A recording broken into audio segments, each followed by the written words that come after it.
Voiceover script for YouTube. You know those nights when everything feels normal until it isn't? When you're just standing on your porch, the crickets humming, your kids' toys scattered on the lawn, and thin bammered and blue lights hit you like a punch you didn't see coming.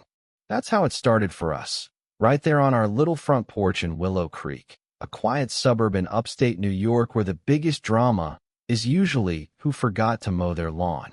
But that night, oh man, that night flipped our world upside down, and I'm still trying to piece it together, like some movie I didn't sign up to star in. It was late, maybe 9 o'clock, and I was out front with my wife, Ellie, watering the petunias she loves so much. Our dog, Rusty, was sprawled on the steps, snoring like he owned the place. Then the squad cars rolled up, 3 of them, lights flashing, painting our house like some cheap carnival ride. Neighbors poked their heads out, phones already up, ready to turn our lives into their evening entertainment. And there, strutting like she was queen of the block, was Karen Mitchell, the HOA president, arms crossed, lips pursed, pointing at Ellie like she'd caught her robbing a bank. "That's her," Karen said to the cops, her voice sharp enough to cut glass. "She's been stirring up trouble, disrespecting our rules, acting like she's above everyone. Do something about it." Ellie just stood there, calm as a summer lake, her hands loose by her sides, wearing her old denim jacket and sneakers, her blonde hair tied back in a messy bun. She didn't flinch, didn't raise her voice, just looked at the young cop stepping toward her, his hand twitching near his belt. "Ma'am," he said, trying to sound tough, but looking like he'd rather be anywhere else. "I need your ID. We got a call about disturbances at the HOA meeting." "Threats," they said. Another cop flicked on his body cam pan. The crowd leaned in, hungry for the show. Karen smirked, like she'd already won. But me? My heart was pounding, not because I was scared, but because I knew something Karen didn't. I knew why Ellie wasn't sweating, why her eyes stayed soft even with those lights glaring in her face. I knew what was in her wallet. Let me back up a bit, because this didn't start with sirens and nosy neighbors. 3 months ago, we moved to Willow Creek, chasing that suburban dream, maple trees, kids on bikes, a little peace after years of chaos. I'm a graphic designer, work from home, spend my days tweaking logos and sipping coffee. Ellie, Thuff's gone a lot, out of town for work, sometimes overnight, sometimes for days. She never talked much about her job, not because it was some big secret, but because she liked being just Ellie here. The neighbor who baked cookies for the block party, who helped our daughter, Mia, build a birdhouse for the backyard. She was the one who'd stop to chat with old Mr. Carter next door, a retired mechanic with a bad hip and a laugh that could warm a room. "This place is great," he told us when we moved in, handing over a plate of his famous cornbread. "Just don't let the HOA get under your skin. They're picky, but harmless." Oh, how wrong he was. The first HOA letter showed up a week after we settled in, taped to our mailbox with this passive-aggressive little smiley face. "Welcome to Willow Creek. Your mailbox doesn't meet regulation style for B. Replace within 7 days or face a fine." I laughed it off. "Seriously, a mailbox?" Ellie just shrugged, said, "Let's swap it, keep the peace." So we did. Then came the next letter. Unapproved lawn decoration, birdhouse. Remove or submit for approval. That birdhouse was Mia's pride and joy, painted blue with little hearts she'd drawn herself. Ellie wrote a polite email, offered to repaint it to match the neighborhood vibe, even sent pictures. No response. Then another letter.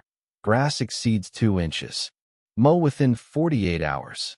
Ellie stood in the yard with a ruler, half laughing, half annoyed, muttering, "This is ridiculous, but fine, we'll play their game." We tried to keep things light, you know. We ate cornbread with Mr. Carter, swapped stories about the best diner in town. Ellie asked about the ramp he'd built for his front steps. His hip made stairs a nightmare. "It's my lifeline," he said, grinning. "Makes me feel like I can still take on the world." But the HOA didn't care about lifelines. They cared about rules. At our first HOA meeting, We sat in this stuffy community room, folding chairs squeaking, a tray of stale cookies on a table.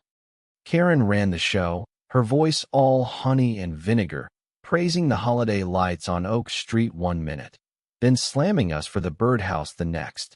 And we've had complaints about a loud vehicle leaving at odd hours, she said, eyes sliding toward us. I spoke up. That's Ellie's car. She leaves early for work sometimes. Karen's smile tightened. Rules are clear. No law enforcement or commercial vehicles in driveways. Ellie kept her cool, said, It's just my SUV, Karen. I take Mia to school in it. Someone in the back piped up, What's your job, anyway? The room turned, waiting. Ellie just smiled, said, I'll park in the garage more. No problem. She wasn't ready to show her cards. The letters kept coming: fines for the birdhouse, for string lights we put up when Mia aced her spelling test, for a flower bed with daisies that didn't match the approved palette. Then they went after Mr. Carter's ramp. Unapproved structure. Remove in 7 days. He showed us the letter, his hands shaking, his voice quiet. I can't do stairs anymore. This ramp, it's all I've got. Ellie read the notice, her jaw tight, and said, I'll handle this. At the next meeting, she stood up, voice steady but firm. This ramp isn't a decoration. It's a man's dignity. It's his safety. You're not just enforcing relesserie, hurting someone who's done nothing, but be a good neighbor. A few people nodded, but Karen just smiled that fake smile. Rules keep us civilized, Ellie. We can't bend them for feelings. The room got tense, and when Ellie pushed back calmly, always calmly, Karen snapped, called her disruptive, and, I swear, I saw her dialing her phone as we left. That's when the cops showed up that night, Karen pointing at Ellie like she was some criminal mastermind. The young cop, Jake, kept saying, ID, ma'am, now. His voice wobbly, his hand near his cuffs. Ellie didn't budge. Call your sergeant, she said, cool as ice. You'll want to. Karen laughed, loud and mean. Oh, she thinks she's special. But when Ellie pulled out her wallet, flipped it open, and that gold badge caught the lightman, you could hear the whole street gasp. Jake froze. Karen's jaw dropped. The neighbors' phones tilted closer, like moths to a flame. Officer, Ellie said, I'm Sheriff Eleanor Hayes, State Police. The air went still, like the world hit pause. Jake stammered, Too need to confirm this. But you could see it in his eye. She knew he'd stepped in something way over his head. Then it got worse. Mr. Carter, trying to back us up, shuffled down his steps, clutching that stupid HOA letter about his ramp. He wasn't steady, his hip giving him hell, and before I could yell, he tripped. His head hit the concrete with a crack that made my stomach lurch. Neighbors screamed. The older cop, Tom, vaulted the hedge, shouting for medics. Ellie, still cuffed because Jake was too freaked to think straight, said, Jake, go help him. I'm not moving. He hesitated, then ran to Tom, leaving Ellie standing there, hands behind her back, watching a man she cared about bleed on the ground. Right then, a black sedan rolled up. No lights, no markings, just this eerie hum. A guy in a suit stepped out, badge glinting at his belt, and said, Uncuff her. Now.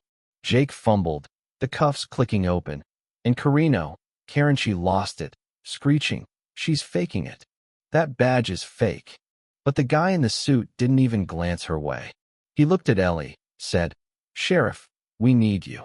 Now. Ellie's face changed, just for a second, like she'd been waiting for this. She whispered to me, Stay with Mia. Lock the doors. Before I could argue, she was gone, climbing into that sedan, taillights fading into the night. I stood there, heart pounding, Mia crying upstairs, wondering what the hell just happened. Then my phone buzzed clips of Ellie's badge, Karen's meltdown, already blowing up online. And then, maybe 10 minutes later, gunshots. Sharp, cracking, from a few blocks away.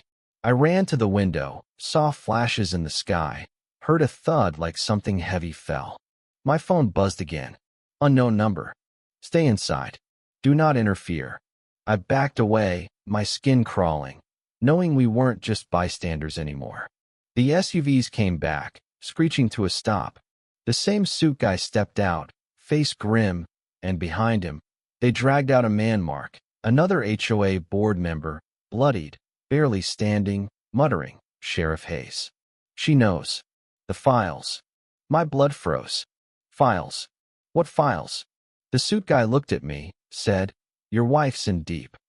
If you know where those files are, hand them over. It's her only way out." I didn't know what he meant, but I remembered Ellie at her desk late at night, the locked drawer she never let me touch. I ran to it, found nothing but papers. Then I saw the birdhouse in the backyard through the window. Mia's birdhouse. Ellie had spent hours with her, nailing it together, but there was a compartment in the base she'd told Mia never to open. I grabbed a screwdriver, pried it open, and there it was, a black case, heavy, locked with a keypad. Inside, papers, drives, photos, names circled in red. People I'd seen at HOA meetings, but not just them, city officials, developers, faces that didn't belong in our little suburb. Ellie wasn't just a sheriff. She was digging into something big, something dangerous. Before I could process it, glass shattered downstairs.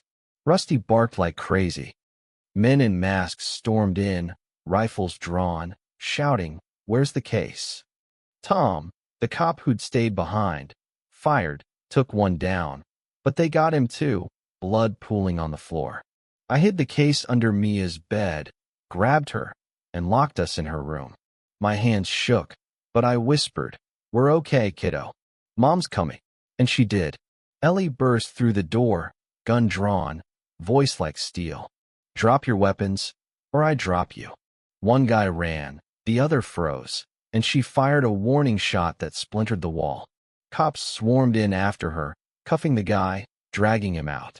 She ran to us, scooped Mia up, tears mixing with the dirt on her face. "I'm here," she whispered.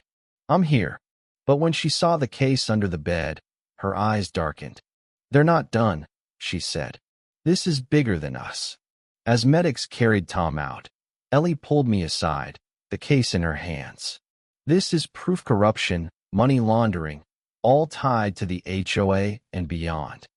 I thought I could keep it quiet, keep you safe, but they know now." Before I could ask more, a knock hit the door, slow, deliberate. A man in a raincoat, even though it wasn't raining, stood there, his voice low. "Sheriff Hayes, you've got something we need. Hand it over, or this doesn't end well." Ellie didn't blink. "You want it? Come through me." The air crackled, like a storm about to break. We stood there, Mia upstairs, Rusty growling, the case between us like a ticking bomb. And I realized this wasn't about a birdhouse or a ramp or Karen's ego.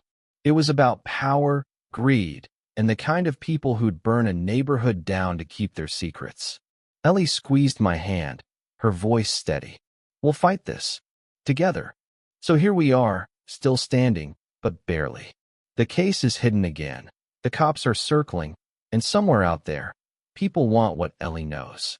I don't know how this ends, but I know my wife, she doesn't back down. So tell me, what would you do? If your home, your family, your whole life got caught in a fight you didn't start, would you run, or would you stand your ground? Drop your thoughts below, because I'm still figuring this out, and I could use some perspective. Maybe you've got a story like this, some HOA nonsense, some neighbor who pushed too far, or something bigger. Share it. Let's talk about what justice really looks like when the rules are rigged against you.